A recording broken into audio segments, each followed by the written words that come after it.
Hello दोस्तों।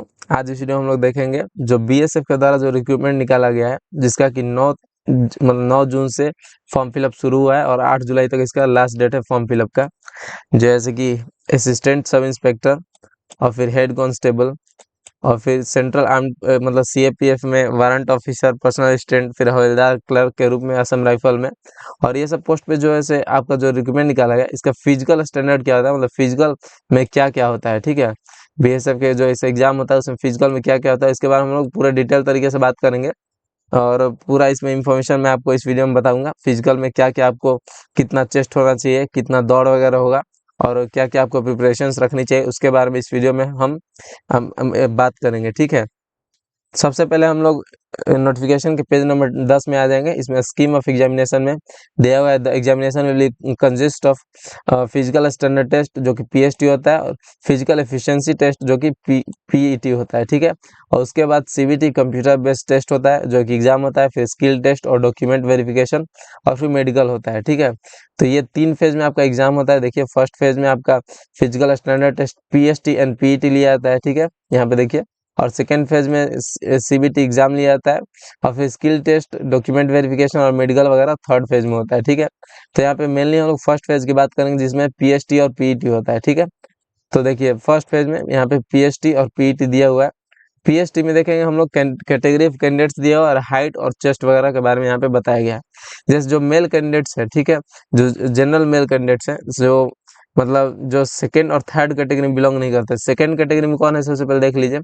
Mail candidates who belong to मतलब गढ़वाली, ठीक है, कुमाऊनीज या फिर गोरखा, डोगरा, मराठा, मतलब सिक्किम, नागालैंड, अरुणाचल प्रदेश, मणिपुर, त्रिपुरा, मिजोरम, मेघालय, असम, हिमाचल प्रदेश, लेह लद्दाख और कश्मीर वैली। इन सब जगह जो भी स्टूडेंट, जो भी कैंडिडेट बिलोंग करते हैं, उनका जो है हाइट 162.5 सेंटीमीटर, 162.5 सेंटीमीटर उसका मिनिमम हाइट होना चाहिए। मतलब ये आपका स्टैंडर्ड हाइट है। ठीक है, और चेस्ट जो है 77 सेंटीमीटर होना चाहिए और एक्सपेंड करने के बाद मतलब सांस भरने के बाद 5 सेंटीमीटर जो कि फूलना चाहिए, मतलब 82 सेंटीमीटर होना चाहिए। ठीक है, और जैसे थर्ड कैटेगरी है जिसमें एसटी के जितने भी कैंडिडेट्स हैं, एसटी शेड्यूल्ड ट्राइब्स जो बिलोंग करते हैं, उनका जैसे चेस्ट 162.5 सेंटीमीटर होना चाहिए उनका भी, और 76 सेंटीमीटर का जैसे इनका, सॉरी दोस्तों, यहाँ पे हाइट इनका 162.5 होना चाहिए और यहाँ पे उनका चेस्ट 76 सेंटीमीटर होना चाहिए और 5 सेंटीमीटर सांस भरने के बाद जो है 81 सेंटीमीटर होना चाहिए। तो इस प्रकार का स्टैंडर्ड है यहाँ पे। और बाकी जो भी स्टूडेंट बच गए इन दोनों कैटेगरी के अलावा, जो मैंने यहाँ पे स्टेट के नाम बताए और फिर जो यहाँ पे एसटी के कैंडिडेट्स हैं, तो उनके अलावा जो भी स्टूडेंट बच गए यहाँ पे, उनके लिए मैं बता रहा हूँ, उनका जो है हाइट 165 सेंटीमीटर होना चाहिए मिनिमम। और फिर यहाँ पे 77 सेंटीमीटर आपका चेस्ट होना चाहिए जैसे, और सांस भरने के बाद 82 सेंटीमीटर होना चाहिए। ठीक है, आप इसको अपने घर पे भी नाप सकते हैं, तो यहाँ पे एक बार देख लीजिए आप इसके लिए एलिजिबल है कि नहीं, और इतना आप करने की कोशिश भी कर सकते हैं घर पे। और फिर फीमेल कैंडिडेट्स की अगर बात करें तो उनके लिए चेस्ट का तो वहाँ पे कोई भी नाप नहीं लिया जाता है यहाँ पे। ठीक है, इनसे इनको एग्जेम्प्ट कर दिया जाता है, इनके लिए ये नहीं जरूरी होता है।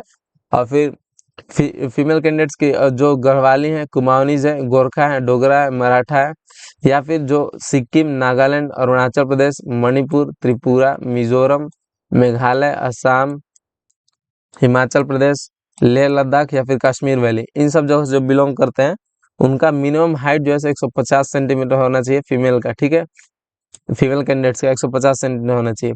या फिर जो एसटी से बिलोंग करते हैं, ठीक है, जो एसटी ट्राइब से बिलोंग करते हैं, शेड्यूल ट्राइब से, जो जिनका कैटेगरी एसटी है, तो वो 150 सेंटीमीटर उनका भी मिनिमम हाइट होना चाहिए। और फिर इन दोनों कैटेगरी को छोड़ के जितने भी फीमेल कैंडिडेट्स हैं, उनका जैसे हाइट 155 सेंटीमीटर मिनिमम होना चाहिए यहाँ पे देखिए। ठीक है, और चेस्ट की यहाँ पे कोई बात ही नहीं है। ठीक है, और वेट की अगर बात करें दोस्तों, तो जो स्टैंडर्ड जो होता है हाइट और एज के अनुसार जो ऐसे वेट होता है, उसके अनुसार ही आपका वेट लिया जाएगा। और ओवर वेट है, अंडर वेट है, तो वो आपका डिस्क्वालिफिकेशन का कारण बन सकता है मेडिकल में। ठीक है, थर्ड फेज में दोस्तों। ठीक है, जैसे देखिए, जैसे मेडिकल एग्जामिनेशन डीएमई या फिर आरएमई जिसको बोला जाता है, तो इसमें जैसे मेडिकल एग्जामिनेशन वनली में मतलब उसमें ही आपका डिस्क्वालिफिकेशन होगा। तो तब तक आप इसको मैनेज कर सकते हैं वेट को अपने, अगर ओवर वेट है या फिर अंडर वेट है तो उस हिसाब से अपना खाना पीना शुरू कर सकते हैं। ठीक है, और एक्सरसाइज वगैरह शुरू कर सकते हैं। फिजिकल एफिशिएंसी टेस्ट है जो दोस्तों फर्स्ट फेज में ही दूसरा जो एग्जाम होता है फिजिकल एफिशिएंसी टेस्ट का, तो इसमें मेल कैंडिडेट्स के लिए 1.6 किलोमीटर रन मतलब 1600 मीटर का रन 6 मिनट 30 सेकंड मतलब 6.5 मिनट में आपका होना है। ठीक है, 6 मिनट 30 सेकंड 6.5 मिनट में आपका होना है।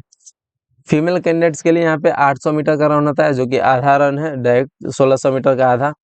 उनको जैसे 4 मिनट और 45 सेकंड में इसको रन करना होता है, कंप्लीट करना होता है। ठीक है, 800 मीटर जो है 0.8 किलोमीटर 4 मिनट 45 सेकंड में आपको कंप्लीट करना होता है।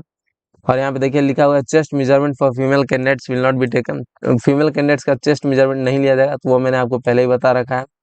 और अगर आगे बात करें दोस्तों, तो आप सबको पता ही होगा पीएसटी पीईटी का जो है इसका मार्क्स जो है ये क्वालिफाइंग सिर्फ होता है, ये आपको ऐड नहीं होता है, रिजल्ट बनाने में ऐड नहीं होता है, ये सिर्फ क्वालिफाइंग होता है, ये आपको क्वालिफाई करना होता है जो फिजिकल स्टैंडर्ड टेस्ट है और एफिशिएंसी टेस्ट है। ठीक है, और अगर कोई एक्स सर्विसमैन है जो कि इस पोस्ट के लिए अप्लाई कर रहा है, ठीक है, तो उसको फिजिकल एफिशिएंसी टेस्ट के लिए आपको नहीं जाना पड़ेगा, उसमें आपको नहीं इन्वॉल्व होना पड़ेगा।